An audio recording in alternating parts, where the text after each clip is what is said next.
You're listening to Conversing the Classics. It is through the Latin language that we gain our most detailed view of the Roman world, giving us everything from day-to-day life in the Forum to satiric writing and sweeping histories of the empire. Yet how much of what the Romans wrote actually survives in whole, and how does one go about approaching a piece of Latin which only exists in fragments?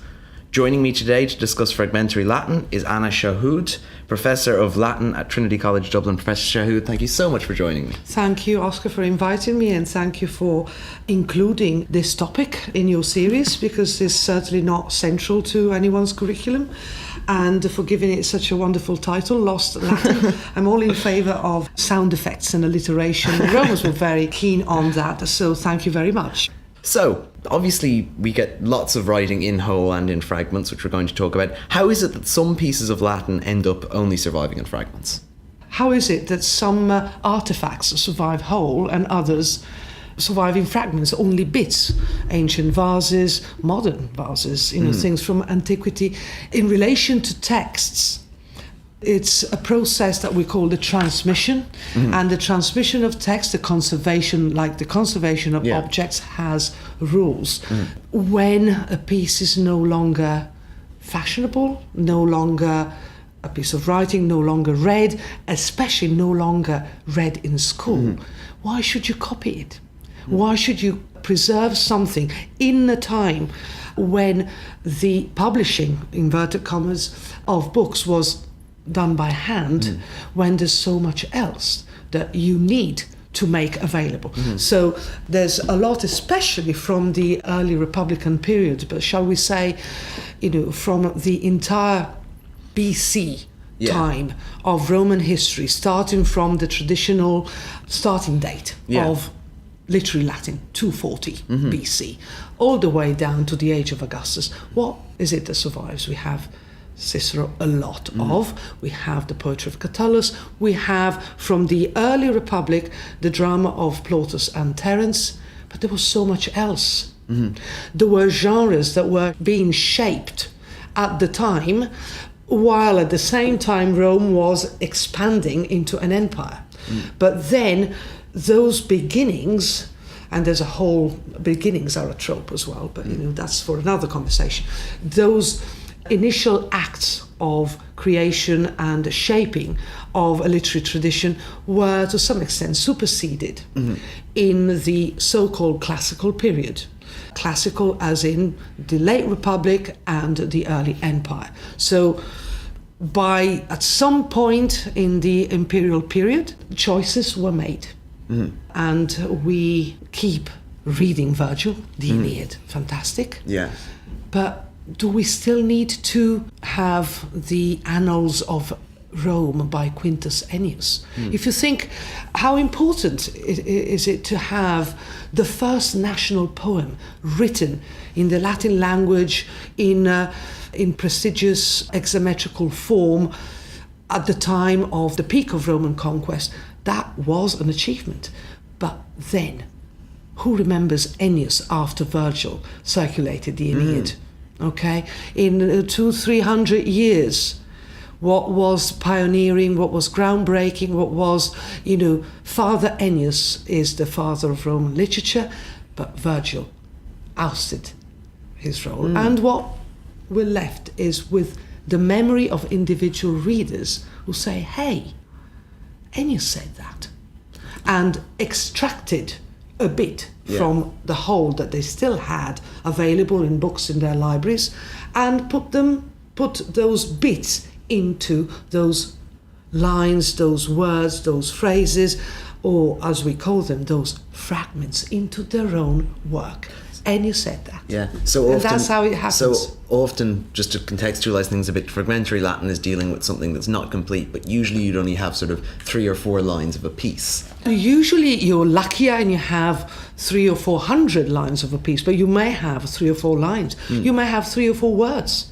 Say, this is the case with less prominent authors.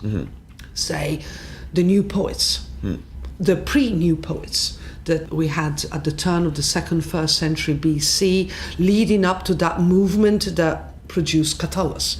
We have a few words or lines, but with giants like Ennius, the father of Latin literature, the first author of a hexametrical poem celebrating the achievements of the Romans, Lucilius, the father of Roman satire, that Horace would then oust and kick out of the syllabus. Those giants survive in substantial amount. But what is missing is the context for their work. Yeah. You have, even if you have, say, 1,000 lines, they come from a much longer work or body of works, and there's no way of knowing where they fitted in the original, because the original is lost. I see. And then what academic approach do you take when dealing with only a small few lines of See, an the author's academic work? approach, you could take, in this time and age, you could take a postmodernist approach. There's a whole, fragmentarism is a trope, but let's stick to, basic textual, critical, philological approach, which is the foundation on which you try and retrieve as much information as possible about that word, that line, that set of lines. Where does it come from? Who quoted it? Who read it? Who thought it was important? And try and combine what we call the sources of quotation, and see if you can reconstruct something about the history of that text, the way it was being read, was being received, and if possible, you try and work out what it meant. Okay. But although in some cases it's really very difficult to see what 3 or 4 words together might mean. But the most immediate approach is a very careful, almost archaeological approach. You try and put the pieces together, and you've got to make sure that you have all pieces. So you go searching around books or now databases, but a lot of the evidence has not been digitized. You just search through records for evidence. And now, to go back to something that you mentioned a little bit earlier, how it survives is that you get an author who likes another author's piece and said, okay, I'm going to take those few lines and pop them in here. How can you be sure then that the small pieces of authors' work only survive in fragments? How can we be sure piece of their work and not an imitation or made up by the person who's transcribing it? That's wonderful, because of course we do have cases of clever or not so clever imitations, forgeries, and so on and so forth.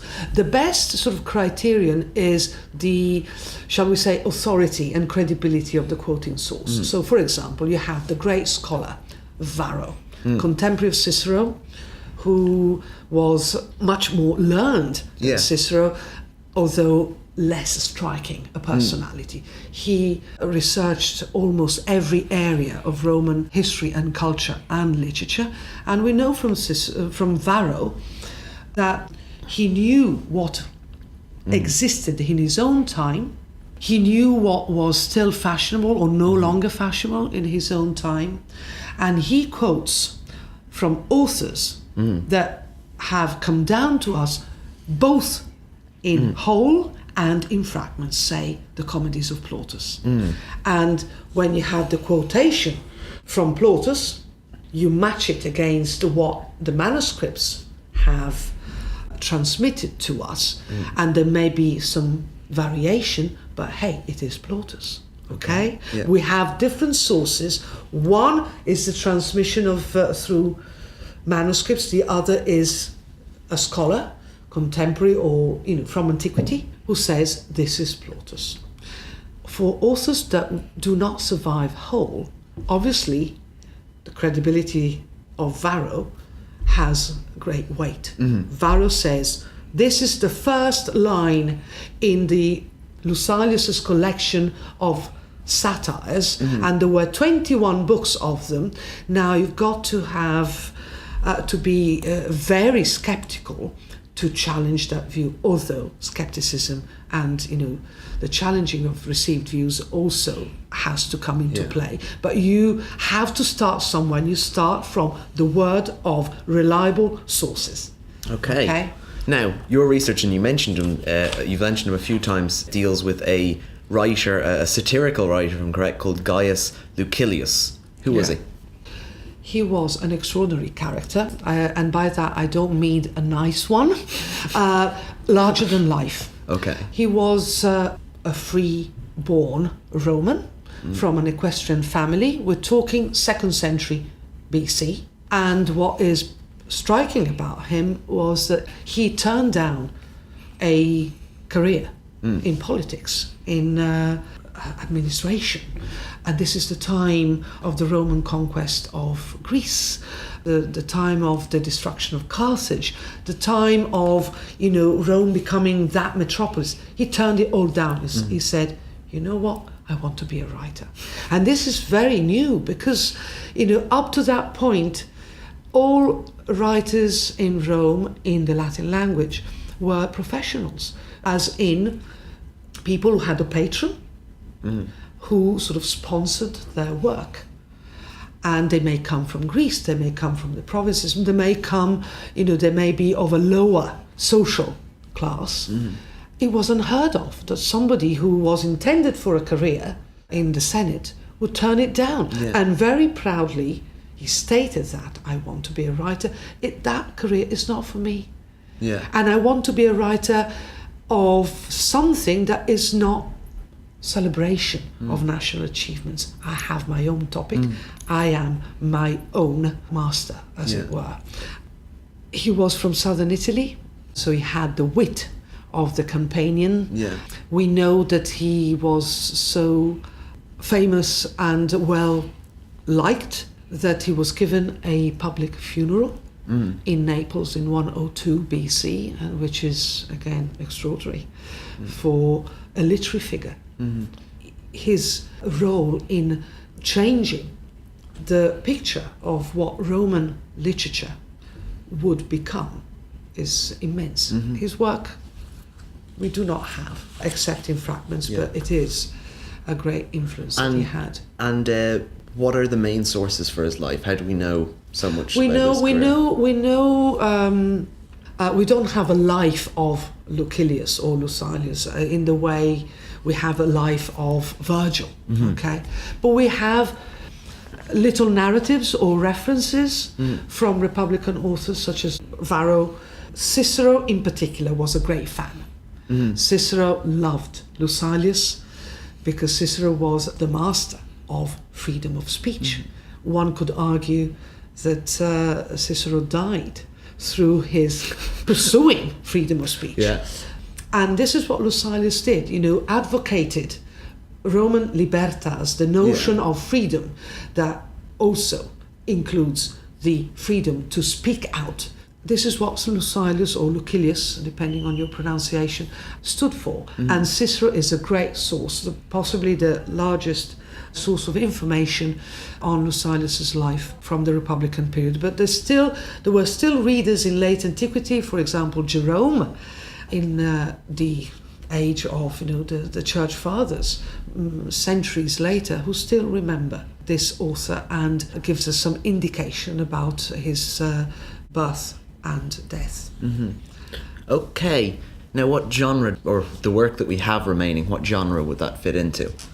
He was hailed as the inventor of Roman satire. Satire, as Quintilian would have it, Quintilian, the great rhetorician, professor of rhetoric, Rome, 1st century AD, would have it, is entirely Roman. Satire is our own genre, meaning we, the Romans, for once, do not have any debt to the great Greeks. Okay? So by satire, the Romans meant a genre of poetry, verse satire, that was written in hexameters, which naturally is the verse of epic. And obviously the grand hexameter of epic poetry had to be adjusted to the conversational style of a genre that was to accommodate topics that weren't grand. They might be, but they weren't. Could be very low, could be very ordinary, could be very down to earth, could be very personal. And this had not been done before. One could argue that Lucilius is the first personal voice in Roman poetry. Yeah.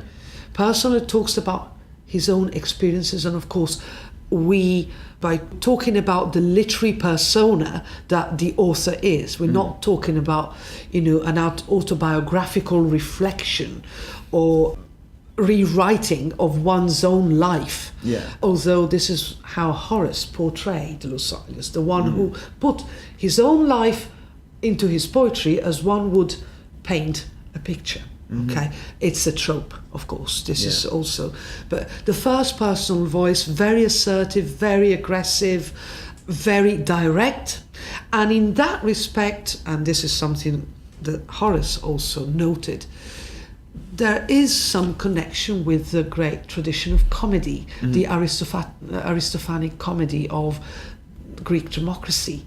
You can speak out loud and call people by name and exposing people's flaws and faults and vices. And this is what also Lucilius was able to do. So you had anything from love poetry to very strong political accusations in his his poetry. And there's some nod to the comedy of Aristophanes, but that genre, comedy, was for the stage. Yeah. Whereas this is narrative. Yeah. Okay. And this is something that Lucilius, who was great at experimenting, also must have realized, because the first meter that he used was the meter of Latin comedy, the 2 meter of Latin dialogue, trochaic and iambic.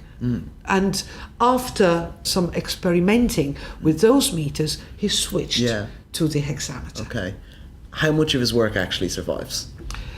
About 1,500 lines, shall we say 1,300 lines. Do we know out of how much? Enormous. An enormous Enormous so we don't amount. have an exact We figure. know that he wrote 30 books of satires. 30 books could be anything from, if you think of, say, a standard book of the Aeneid, 800 to 900 lines, but it could be much longer. Yeah. By book, of course, the ancients meant a unit, that could be accommodated in the book form that was familiar to them. Yeah. Hundreds of thousands of lines Are gone. Okay, and so many that Horace would say that Lucilius was such a creative and impromptu writer. He could improvise hundreds of lines every day, composing them standing on one foot, by which he also meant it was a bit of a sloppy author, not as polished as Horace would have it. Okay, and the fragments that do survive, do we know what they're about or what sort of context they fit into? As I said, variety defines satire as a genre, and it will stay like this throughout the season of Roman satire. It was a short-lived season in a way, about 300 years. Few names: Lucilius, Horace, Persius and Juvenal. 4 main authors, one of whom, Lucilius, survives only in fragments. Now, variety defines the genre, regardless of the different choices that these authors made in their own time, always keeping, each one of them, keeping Lucilius very much as a at the front, in their epic programmatic statement, as a model to look up to and to challenge. Variety, and this is probably what the word satura or satire alludes to, was defined Lucilius's poetry. You have, as I said, love poetry that could be quite explicit and graphic, if you like. Friendship, relationship between members of the family and including slaves. A lot about Rome as an entity, a political entity, a growing empire. He has a lot about his friends and foes in the Roman political scene, just to name one, Scipio Aemilianus, the great member of the Scipionic family, the one who was not only the one who destroyed Carthage, but the one with whom we tend to associate a lot of the cultural revolution of the 2nd century BC, Greek culture coming to Rome. Scipio Aemilianus was Lucilius' very close friends, and when Scipio died, we have some of those memories in the poetry. Have Lucilius also fought with Scipio, so we have memoirs of somebody who had fought in a war. So there's a lot about the personal life of people involved in a campaign. There's a lot about excellence in politics and corrupt behavior. So all the vibrant life of Rome, as we know it, is depicted in these fragments, and they give us an insight on what Rome was before it was a city of marble that Augustus created. And we have obviously all these so short little lines that sort of come out of bits and pieces of others' writing. Does it ever happen that every few years sort of a contemporary person will discover a few lines belonging to what was his name? Lucilius? Lucilius. No. I hope, sometimes have dreams of Herculaneum producing in those charred rolls the works of Lucilius, the works of Ennius. Not yet. Not yet. We have some chance of attributing to Lucilius, or just because we're discussing this work, lines that come without any reference to the author's name. You asked earlier, how can we be sure that this was written by so-and-so and not by somebody else? Because the credible source tells us so. But sometimes the credible source might just say, there was that line. Or there was that speech of Jupiter, or there was that bit of epic, without the author's name. This is where, the imagination of scholars and critics can, be unleashed, because you start comparing and think, well, could this be Ennius? Could this be Lucilius? Could this be some pre-Neoteric poet? You look at the meter, you look at the language, you look at the style, you look at the criteria, and sometimes you are lucky, but very rarely. And this was a feature of 19th century scholarship in particular. A lot was detected in Ciceronian works as being possibly borrowed, unacknowledged from Lucilius. So if you compare 19th century edition of this body of work to a 20th century one, it's much longer, because there are bits and bits of Cicero that where the editors claim, well, this is likely to be Lucilius. Now we're much stricter now, and we want to look for hard evidence to suggest that it may be an unattributed fragment. But the short answer to your question is chances to recover substantial or even less than substantial amount of a work that is lost are slim.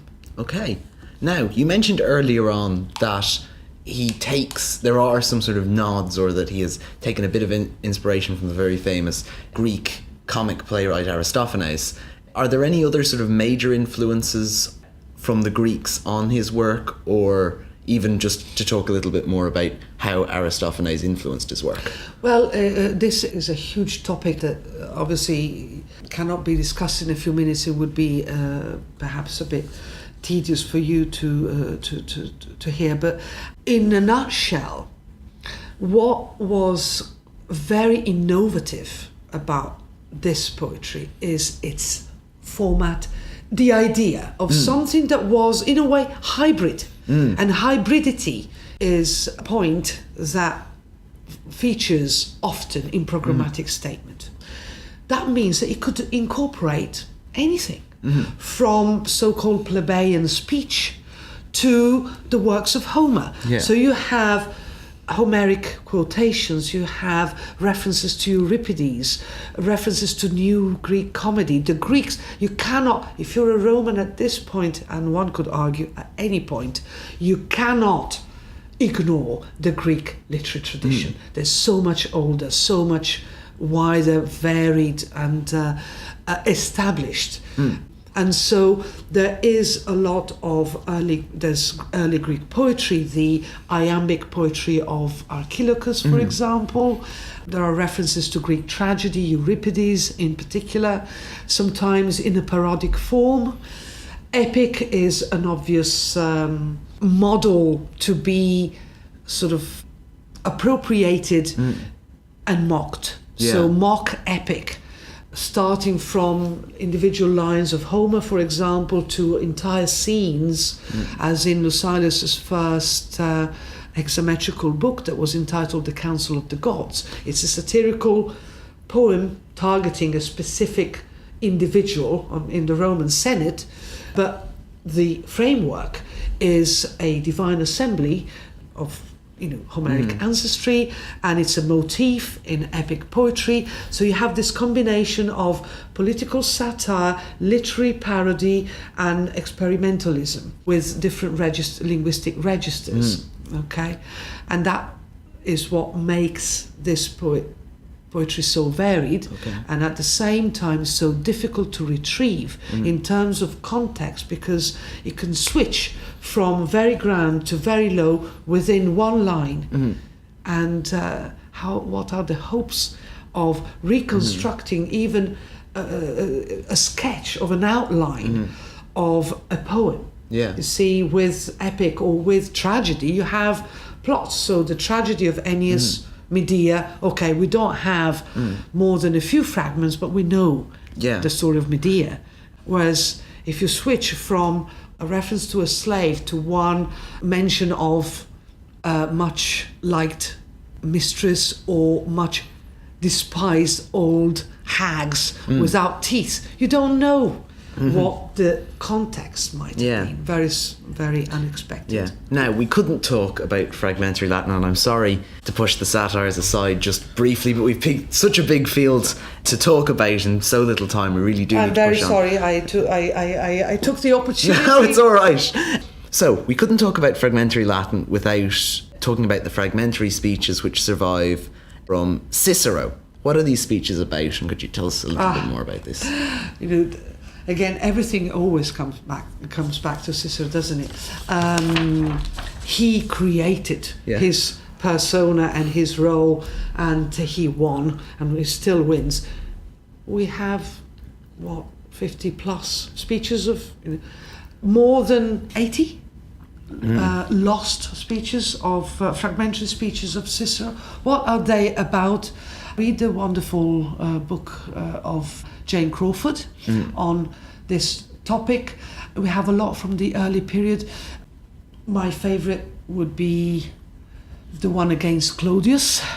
Was it written before Cicero was sent into exile? Claudius, the arch enemy of Cicero, of course, the one who, in the aftermath of the Catiline conspiracy, brought about the exile of Cicero on account of mishandling of the whole affair, whereas Cicero obviously perceived himself to be a saviour of the country.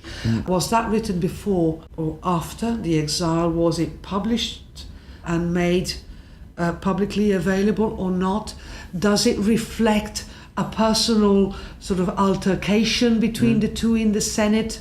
To see Cicero and Claudius facing each other in a verbal duel, it's a dream of anyone interested in the Roman Republic. Okay, so what are the speeches about? In a nutshell, again, the life of the Roman Republic from the age of Sulla all the way down. So very interesting moment, very dangerous moment. We have some from the early period.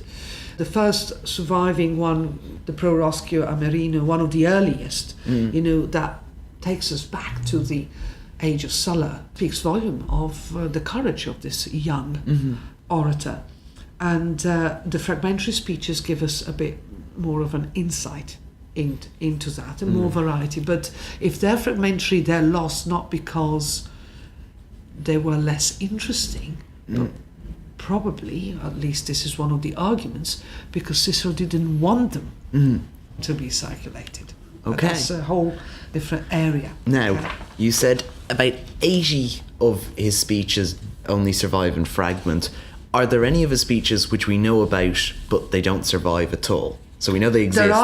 There are works of Cicero that do not survive, and we know they existed. No speech in particular springs to mind, but I can think of, for example, of the work that he wrote, of the little treatise that he wrote when his daughter died, the Consolatio, and which belonged to a sort of sub-philosophical genre of coping with bereavement. Why are you asking about this? Because I'm sure, I mean, this is not my main area. Are you particularly interested in the sort of aura that surrounds lost works? Yeah, just that general interest. But sorry to have to push things along, but we are pressed for time today. Yeah. We've picked a very unfortunate day. What are the 3 most important things that you'd like people to remember about fragmentary Latin, and I suppose indeed in a broader context, the 1st century BC Latin in general? Can we push it to the 2nd century BC? Of course. And maybe the late 3rd. Okay. That is the first important thing Yeah. I would like people to remember. You don't have to fall in love with the archaic words of epic world of Ennius or with the satire of Lucilius, but you want to remember that there's a lot before Cicero and before Catullus and before the great Horace and Virgil and Ovid. So the first thing to remember is that fragments give us a way into lost Latin literature, which was, I'm using inverted commas here, the unknown Latin literature, alluding to a famous book. It's lost for a reason, but it's not forgotten for a reason, okay? So the cultural milieu and the ways in which the Romans created their own literature in the late 3rd and 2nd century BC is one of the reasons why I would want people to approach this topic. The other thing is, I suppose, remembering that we read the canon of classical authors, but there was a lot that may have been canonical, might have belonged to some syllabus or other, and then was kicked out by a greater work. So there's that sort of historical perspective that takes us to a time when tastes were different, or when genres and forms were being developed. But there's also a lot that never made it into the literary world. Sub-literary forms. That's another topic that we have not touched upon, but if you're interested in fragments, you're also interested in, say, bits of anonymous poems that people circulated to celebrate or to criticize political figures, for example. Okay, what do we know about these works? Who wrote them? And can we believe that the Romans were chanting abusive songs against Caesar, as Suetonius would have it? But there's a whole world outside the world of the great elite and the ruling classes, to use sort of an old-fashioned model, but one that actually worked for Republican Latin. Republican Rome was a very hierarchical society, and that's why I was drawn a long time ago, actually, when I was still an undergraduate, to this author who is, on the one hand, an assertive voice of the elite, and on the other, somebody who created a revolution, who challenged it from within. Okay, so that the world of Roman literature and Roman culture is much bigger than what comes through our set texts in school and at university.